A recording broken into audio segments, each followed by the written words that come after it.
আমার সম্মানিত কৃষক বন্ধু, আপনাদের সবাইকে আন্তরিক শুভেচ্ছা। আজকে আমরা 2026 সালের বোরো মরশুমে আপনাদেরকে জানিয়েছি যে বীজতলা কিভাবে পরিচর্যা করতে হয়। তার পরবর্তী ভিডিও মিনি চাপান, আমরা 10 দিনের মাথায় যে মিনি চাপান দেই সেটার পরিচর্যা আমরা কিভাবে করব সেটাও আপনাদেরকে জানিয়েছি। এবং আজকে যে বিষয়টি নিয়ে আলোচনা করবো সেটা হচ্ছে আমরা প্রথম চাপান সার আমরা কি কি দেব বা কোন সময় দিলে সব থেকে বেটার আমরা রেজাল্ট পাবো, এই বিষয় নিয়ে আজকে আমাদের এই ভিডিওটা। তো অবশ্যই কৃষক বন্ধুরা আপনারা ভিডিওটা শেষ পর্যন্ত দেখবেন, তাহলে আপনারা বুঝতে পারবেন যে চাপান সারে আমরা কি কি সার ব্যবহার করব এবং যেটা আমাদের ফলন ভালো হবে সেই বিষয় নিয়ে ফুল ডিটেলস আলোচনা থাকবে আজকের এই ভিডিওটির মধ্যে দিয়ে। ভিডিওটি যদি একটু বড় হয় ক্ষমা করে দেবেন, কারণ অনেক বিষয় নিয়ে আলোচনা করছি, তাই যদি একটু বড় হয়ে যায় একটু ক্ষমা করে দেবেন, আপনারা একটু কাইন্ডলি দেখবেন, কারণ অনেকটা বিষয় নিয়ে আজকের ভিডিও। তাই চলুন, এগ্রো বন্ধু ইউটিউব চ্যানেলের পক্ষ থেকে আপনাদের সমস্ত কৃষক বন্ধুদের আন্তরিক শুভেচ্ছা। যে সমস্ত কৃষক বন্ধু আমার এই চ্যানেলটিতে সাবস্ক্রাইব করেছেন তাদেরকে অসংখ্য ধন্যবাদ, এবং যারা এখনো এই চ্যানেলটিতে সাবস্ক্রাইব করেননি তাদের কাছে অনুরোধ রইল আপনারা চ্যানেলটিকে অবশ্যই সাবস্ক্রাইব করবেন এবং পাশে থাকবেন। 2026 সালের A to Z প্রথম থেকে শেষ পর্যন্ত ধান চাষের পরিচর্যা ফুল সিরিজ এই ভিডিওর মধ্যে দিয়ে, এই চ্যানেলের মধ্যে দিয়ে আপনারা পেয়ে যাবেন। তাই আপনারা অবশ্যই চ্যানেলটিকে সাবস্ক্রাইব করে রাখতে পারেন। এছাড়াও অন্যান্য যে সমস্ত ফসল, সমস্ত রকমের ফসল আপনারা এই চ্যানেলটির মাধ্যমে আপনারা পেয়ে যাবেন, তাই চ্যানেলটিকে অবশ্যই সাবস্ক্রাইব করে রাখবেন। কৃষক বন্ধু, আমরা যে এই বোরো মরশুমে যে যে সমস্ত ধানগুলো আমরা রোপণ করি সেইগুলো বেশিরভাগ গাছের যে এজ, আমরা ম্যাক্সিমাম যে ফলন, শেষ ফলন আমরা যে দিনটা পাই সেটা হচ্ছে 120 দিনের মধ্যে আমরা ওই ফলনটিকে আমরা কাটতে পারি। অর্থাৎ তলা ফেরানো থেকে ধান কাটা পর্যন্ত যে একটা পজিশন 120 দিন, এই রকম জাত বিশেষে আমরা এই বোরো মরশুমে এই ধানগুলো আমরা রোপণ করি। তাহলে আমাদের এই সময়টা কিন্তু কম, 120 দিন মানে আমাদের সময়টা কিন্তু কম। তাই সময়টা কমের জন্য আমাদেরকে ঠিকঠাক সময়ে এই চাপান সারগুলো আমাদেরকে ব্যবহার করতে হবে, এটা সবসময় মাথায় রাখতে হবে। যদি আমরা এই সময়টাকে ঠিকঠাক যদি না কাজে লাগাতে পারি তাহলে কিন্তু আমরা ফলন ভালো আশা করতে পারি না। তাই চাষি বন্ধুদেরকে বলবো আপনারা হিসাব রেখে আপনারা কাজগুলো করবেন, অবশ্যই আপনারা ফলন ভালো পাবেন। অর্থাৎ যেহেতু 120 দিনের ধান, আমাদের তলায় অলরেডি, কারণ এবছর প্রচুর শীত, তাই তলাতেই আমাদের বয়স হয়ে গেছে অলরেডি 40-42 দিন তলায় বয়স হয়ে গেছে। তাহলে সেই রকম আমাকে ঠিক গাছের বয়স যখন 20 থেকে 25 দিন কিংবা 15 থেকে 20 দিন, এই সময় আমাদেরকে চাপান সারটি অবশ্যই ব্যবহার করে দিতে হবে। তবে আরেকটি কথা আমাদের মাথায় রাখতে হবে যে যে সমস্ত চাষিরা আপনারা 10 দিনের মাথায় অর্থাৎ রোপণের 10 দিনের মাথায় আপনারা মিনি চাপান ব্যবহার করেছেন তারা একটু পিছিয়ে যাবেন। আর যারা মিনি চাপান ব্যবহার করেননি তাদেরকে বলবো আপনারা 15 থেকে 20 দিনের মাথায় চাপান সারটি অবশ্যই ব্যবহার করুন। কারণ এই সময়, এই যে 15 থেকে 20 দিন, এই সময় গাছ নতুন শিকড় গজিয়ে তার খাবার জন্য, অর্থাৎ তারা রেডি।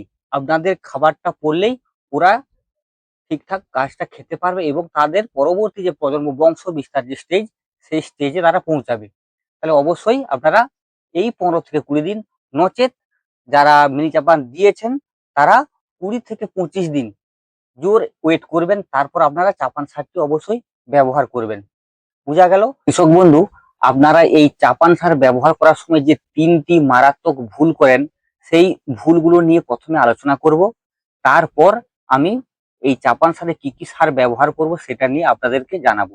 তাহলে 3টা যে ভুল, সেই প্রথম নম্বর ভুলটা হচ্ছে কি, যে আপনারা শুনবেন যে প্রত্যেকটা চাষির মুখে একটাই কথা যে আমাদেরকে 20 দিনের মাথায় অবশ্যই আমাদেরকে চাপান সার দিতে হবে। হ্যাঁ, এটা কিন্তু একেবারে ঠিক যে গাছের বয়স 20 দিন যখন হয়ে যাবে, 20 দিন 22 দিন, সেখানে আমাদের চাপান সার দিতে হবে। কিন্তু এটাও একটা মাথায় রাখতে হবে যে যদি আমাদের শীত থাকে, অর্থাৎ ঠান্ডা ওয়েদার বা ঠান্ডা আবহাওয়া যদি থাকে, সেখানে আমরা কিন্তু ওই 20 দিনে কিন্তু আমরা খাবার দেব না গাছকে। কারণ ঠান্ডার সময় গাছ যে আমরা সারগুলো দেব, ওই সারগুলো অযথা পড়ে রয়ে যাবে জমিনে, গাছ সেটাকে গ্রহণ করতে পারবে না। তাই যদি ঠান্ডা থাকে তাহলে আপনারা আরো 2-5 দিন পিছিয়ে যান, এতে কোনো ক্ষতি নেই। শুধুমাত্র একটু যে আপনার এই যে গরম হাওয়া, গরম ওয়েদার একটু পড়ার অপেক্ষা আপনারা একটু করুন। যদি গরম ওয়েদার আপনারা পেয়ে যান, অবশ্যই আপনারা ওই সময় অর্থাৎ 20-22 মাথায় অবশ্যই দেবেন। কিন্তু যদি ঠান্ডা থাকে তাহলে আপনারা একটু 2-5 দিন 10 দিন পিছিয়ে যাবেন, তাতে আপনাদের ভালো হবে। অর্থাৎ কম সারের মধ্যে আপনার গাছটা ঠিকঠাক পর্যায়ে পৌঁছে যাবে। 1 নম্বর ভুল, ওই ভুলটি আপনারা করবেন। চাষী বন্ধু, যে দ্বিতীয় যে ভুলটা আপনারা করেন, যে আপনারা যখন চাপান সার ব্যবহার করেন সেখানে জিঙ্ক সালফার অর্থাৎ যে 21% 33% যে জিঙ্কটি রয়েছে, সেই জিঙ্ক সালফার আপনারা ওই সময় চাপান সারের সঙ্গে ব্যবহার করবেন না।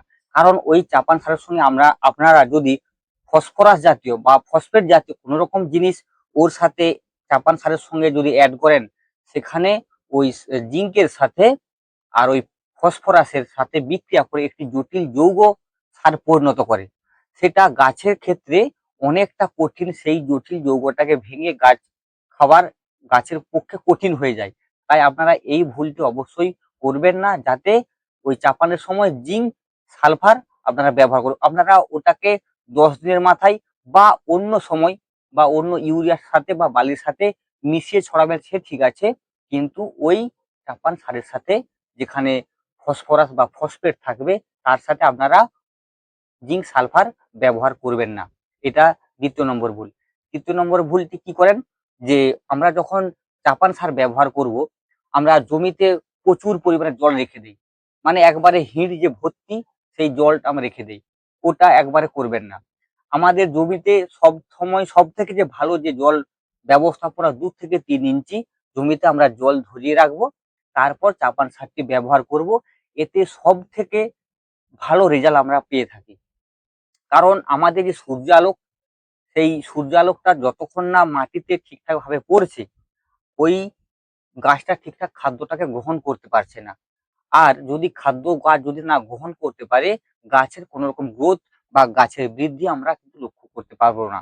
তাই বলতেছি 3য় নম্বর ভুলটি, যে একবারে জমি ভর্তি জল আপনারা রাখবেন না। 2 থেকে 3 ইঞ্চি জল আপনারা রাখবেন, ওটাই সাফিসিয়েন্ট জল। ওই জলটার মধ্যে আপনারা চাপান সারটি ব্যবহার করুন, তাতে রেজাল্ট সব থেকে ভালো পাবেন। এই ভুলগুলি অবশ্যই আপনারা করবেন না, জানিয়ে দিলাম। কৃষক বন্ধু, আমরা এই যে বড় মৌসুমে যদি ফলন আমাদেরকে সত্যি বাড়াতে হয়, তাহলে কিন্তু আমাদের পাশ কাঠির সংখ্যা অবশ্যই বাড়াতে হবে। তাই পাশ কাঠির সংখ্যা বাড়াতে গেলে আমরা যে 15 থেকে 20 দিন কিংবা কোনো চাষি 20 থেকে 25 দিনের সময়ে যে আমরা চাপান সারটা ব্যবহার করব, সেই চাপান সারটি কিন্তু খুব গুরুত্বপূর্ণ। এই চাপান সারটির উপর নির্ভর করবে আপনার ফলন। তাই আপনাকে চাপান সারটি ভেবে চিনতে ঠিকঠাক পরিমাপ মেপে আপনাদেরকে দিতে হবে। তাহলে এই চাপান সারটির সঙ্গে আপনার কিন্তু ওই যে পাশ কাঠির সংখ্যা, ওই পাশ কাঠির সংখ্যা কিন্তু বাড়বে। গাছ অলরেডি এই যে 20 থেকে 25 দিন বা 30 দিন, এই সময়টা কিন্তু গাছের পাশ কাঠি বৃদ্ধি হওয়ার সময়, অর্থাৎ এই সময় নতুন গাছ তার পাশ কাঠি ছাড়া শুরু করে। তাই এই সময় আপনাদেরকে খাবারটা খুব চিন্তা ভাবনা করে এবং ভালো মানের খাবার দিতে হবে, যাতে পাশ কাঠির সংখ্যাটা মজবুত হয় এবং পুষ্টি হয় এবং গাছের যেন গ্রোথ ঠিকঠাক থাকে। তাই আপনাদেরকে এই ভিডিওর মধ্যে জানাবো যে কিভাবে পাশ কাঠিটাকে মজবুত করতে পারবেন এবং তার সাথে সাথে আপনার ফলনটাকেও বাড়িয়ে নিতে পারবেন। চাপান সার ব্যবস্থাকে আমরা 2টি ভাগে ভাগ করেছি, একটা কম খরচ আর একটা বেশি খরচ। আপনারা কম খরচার মধ্যে কিভাবে ফলন আনতে পারবেন সেই বিষয়ে একটা জানাবো, তারপর একটা বেশি খরচার উপর ফলন কিভাবে আনা যায় সেটা একটা জানাবো। দেখুন, কম খরচের মধ্যে আপনারা যখন ধান রোপণ করেছেন, প্রত্যেক চাষি ভাই বা কৃষক বন্ধু আপনারা অবশ্যই হয় ডিএপি, নচেত টিএসপি, নচেত এসএসপি দিয়ে আপনারা অবশ্যই ধানটা রোপণ করেছেন। এরপর যে আমরা সারটি দেব সেটা হচ্ছে এই চাপানের সময় 28-28-0, অর্থাৎ 28% নাইট্রোজেন, 28% ফসফেট এবং 0% পটাশ। তাহলে এইটা দিলে সব থেকে যে কাজটা আমরা ভালো পাবো, যে আমরা এখানে ডিএপি বা টিএসপি বা এসএসপি কেন ব্যবহার করব না। দেখুন, এই যে সময়, এই যে বড় মৌসুমে এই ধানটি খুব জলদি অর্থাৎ তাড়াতাড়ি ফলন আমাদের চাই, অর্থাৎ 3 থেকে 4 মাসের ফলন। 4 মাসের ফলন, এটা 120 দিন মানে 4 মাসের ফলন। তাহলে এখানে যদি আমরা ডিএপি ব্যবহার করি সেখানে কিন্তু আমাদের কাজটা স্লো হবে। অর্থাৎ ডিএপি সার যে এমন একটি সার, ও ভাঙতে একটু দেরি নেই। আর এই যে 28-28-0, এই যে গোমর সার আমরা এটাকে বলতে পারি 28-28-0, এটা জলদি গাছ গ্রহণ করতে পারে। অর্থাৎ 28% নাইট্রোজেন এবং 28% ফসফরাস বা ফসফেট রয়েছে। তাই আমরা এই চাপানোর সময় 28-28-0 এই সারটিকে প্রথমে ব্যবহার করব কাঠা পিছু 1 কেজি, অর্থাৎ 33 শতকের উপর 20 কেজি।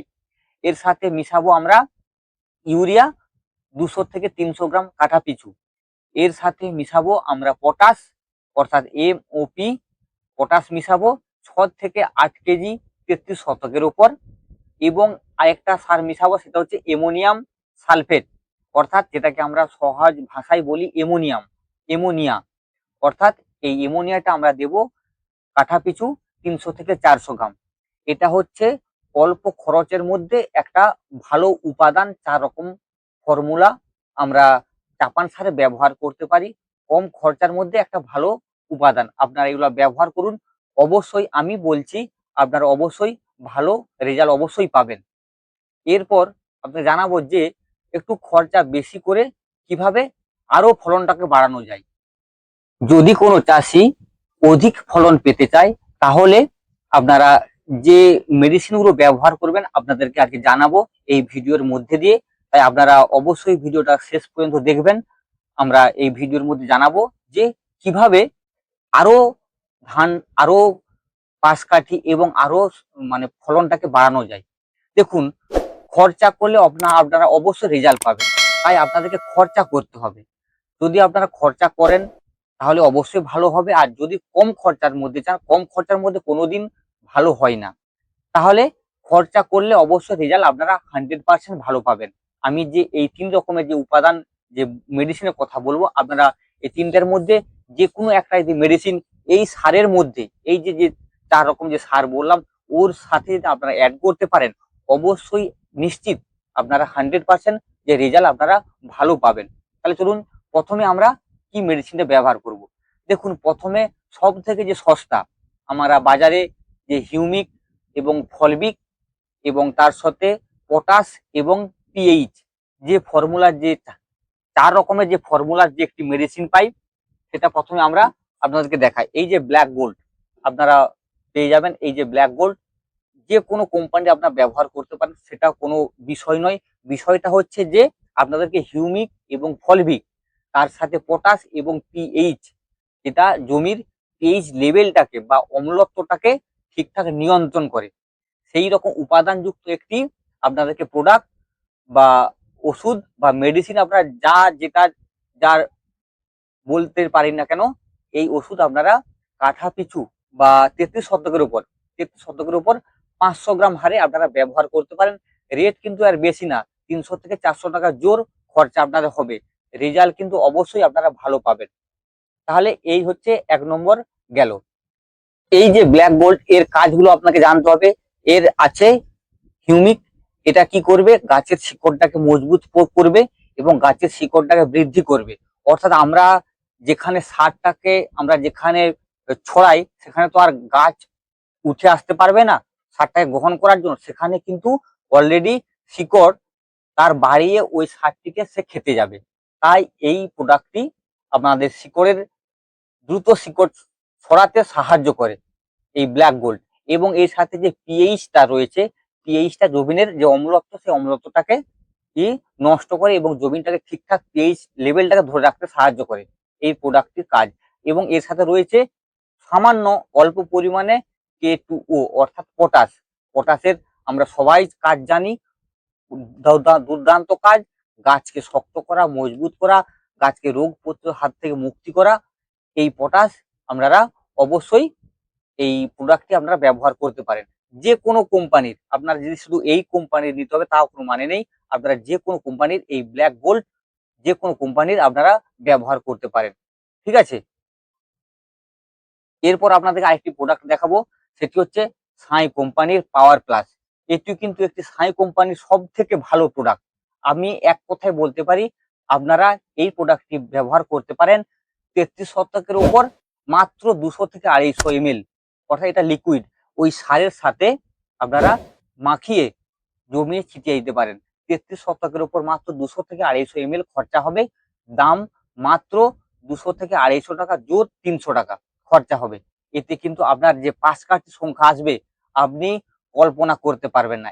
একবার 5 কাঠা এরিয়ায় আপনি একটা ব্যবহার করে দেখুন এই প্রোডাক্টটি। এই দেখুন সাই কোম্পানির, এই দেখছেন সাই কোম্পানির পাওয়ার প্লাস, সাই কোম্পানির পাওয়ার প্লাস এই প্রোডাক্টটি আপনারা ব্যবহার করুন। 33 শতকের উপর 2 থেকে 250 ml, 200 থেকে 250 ml ব্যবহার করুন। দুর্দান্ত কাজ।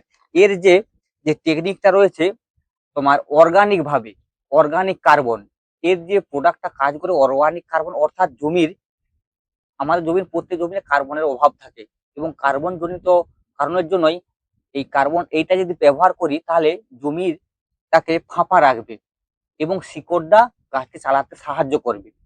এই পাওয়ার প্লাসের কাজ, যখন গাছ শিকড় চালাবে সেখান থেকে অলরেডি পাঁচকাঠি সংখ্যা হু হু করে বাড়বে। তাই আপনারা অনায়াসে এই সাই কোম্পানির যে পাওয়ার প্লাসটা দেখছেন আপনারা এটা ব্যবহার করতে পারেন, মারাত্মক রেজাল্ট হবে। আপনারা একবার ব্যবহার করে দেখুন। এটা একটা গেল। কৃষক বন্ধু, আমি আরেকটি জিনিস আপনাদেরকে দেখাবো, মেডিসিন, যেটা ওই সাই কোম্পানিরই একটা মারাত্মক ওষুধ। সেখানে কি আছে যে জিঙ্ক ইডিটিএ, আমরা সবাই চিনি জিঙ্ক ইডিটিএ সেখানে রয়েছে এবং তার সাথে কিছু মাইক্রো নিউট্রিশন, যেটা গাছের জন্য এই সময় এই চারা গাছের জন্য খুব গুরুত্বপূর্ণ। এর সাথে জিঙ্কও পাবেন এবং মাইক্রো নিউট্রিশনও পাবেন। এই যে প্রোডাক্টটি সাঁয়ের দুর্দান্ত, এটাও কিন্তু একটা দুর্দান্ত এবং অসাধারণ একটি প্রোডাক্ট। আপনারা এই যে দেখুন প্রোডাক্টটি, আমি এগুলো ব্যবহার করে আপনাদের সামনে বলতেছি, অবশ্যই আমি কাজ পেয়েছি তাই আপনাদেরকে এই প্রোডাক্টগুলো আমাদের সঙ্গে তুলে ধরতেছি যাতে আপনারাও ভালো রেজাল্ট যাতে পান। অবশ্যই আপনারা এটা ব্যবহার করতে পারেন। সাই ম্যাজিক, সাই কোম্পানিরই সাই ম্যাজিক, এটা ব্যবহার করতে পারেন। দুর্দান্ত অসাধারণ কাজ। প্রতি মানে বিঘাতে আপনারা 200 থেকে 250 গ্রাম, 200 থেকে 250 গ্রাম, বিঘা পিছু 200 থেকে 250 গ্রাম ব্যবহার করতে পারেন। সারের সঙ্গে মাখিয়ে আপনারা যে সারগুলো আমি বললাম প্রথম অবস্থায়, যে সারগুলো বললাম সেই সারের সাথে মাখিয়ে আমরা জমিয়ে ছিটিয়ে দেবেন। কিন্তু বলেছি জল 2 থেকে 3 ইঞ্চি বেশি জল রাখবেন না, এতে আপনার বেকার হয়ে যাবে সবকিছু। এত পয়সা যে ইনভেস্ট করছেন সবকিছু বেকার হয়ে যাবে। তাই 2 থেকে 3 ইঞ্চি জল ব্যবহার করে এই সমস্ত প্রোডাক্টগুলির মধ্যে আপনারা বেছে নেবেন আপনারা কোন প্রোডাক্টটি আপনার ভালো, আপনারা ব্যবহার করুন। 3টি প্রোডাক্টই ভালো, তার মধ্যে সব থেকে বেটার আমি বলতেছি এই যে সাঁয়ের যে পাওয়ার প্লাস, তারপর আপনারা এইটা ধরতে পারেন। আর তারপর ব্ল্যাক গোল্ড যে টেকনিক রয়েছে সেই টেকনিকটাও আমরা ইউজ করতে পারেন। দেখুন যেমন খরচা তেমন আপনার ফলন। আপনারা খরচা করলে অবশ্যই ভালো ফলন পাবেন, খরচা যদি না করেন তার ফলন কিন্তু আশা করা যায় না, স্পষ্ট কথা। এর যে কাজগুলো, এটা হচ্ছে ক্লোরোফিল সংশ্লেষ এবং আলোক সংশ্লেষটাকে ঠিকঠাক ভাবে গ্রহণ করে এবং তারপর সেটা গাছের মধ্যে দিয়ে পাঠায় এবং গাছ সেটা গ্রহণ করে। আর একটি এনজাইম প্রক্রিয়াকে ভালোভাবে খেতে এইটা খুব দুর্দান্ত একটি কাজ করে। অর্থাৎ গাছকে যদি আমরা এনজাইম যদি না দেই, গাছ সেটা খেয়ে সেটাকে পরিপূর্ণভাবে করতে পারবে না, হজম করতে পারবে না। তাই আমাদের গাছকে এনজাইমও দিতে হবে। এর সেই কাজগুলো রয়েছে এবং তাছাড়া ফল এবং দানা, মানে গাছের যে ফলটা হবে বা যে দানাটা হবে সেটা পুষ্ট হবে, পরিপক্ক হবে এবং ওয়েট পূর্ণ হবে। এই প্রোডাক্টটি আপনারা ব্যবহার করতে পারেন। এর 3-4 রকমের গুণ আমরা পেয়ে থাকি। তাই কৃষক বন্ধু আপনাদেরকে জানালাম যে এই 3-4 রকমের প্রোডাক্ট আপনারা সার তো ব্যবহার করেছেন, এই 4 রকমের সার আপনাদেরকে জানিয়েছি যে কোন কোন সার ব্যবহার করবেন। তারপরেও আরো কিছু মেডিসিন বা কিছু ঔষধ আপনাদেরকে দেখালাম যেটা সারের সাথে মিশিয়ে আপনারা ব্যবহার করতে পারেন। আপনার পছন্দ মতো আপনি ব্যবহার করুন, অবশ্যই আপনারা রেজাল্ট পাবেন। যেমন খরচা সেরকম আপনার ফলন পাবেন। তাই আশা করি যদি ভিডিওটি ভালো লাগে তাহলে অবশ্যই কমেন্ট করে জানাবেন। আর যদি আপনারা উপকৃত হয় তাতে আমার আমার একটু খুশি হবে যে চাষিরা উপকৃত হয়েছে আমার এই ভিডিওটা দেখে বা ব্যবহার করে। তাই আজ এই পর্যন্তই, অবশ্যই আবার পরবর্তী ভিডিওয়ে দেখা হবে।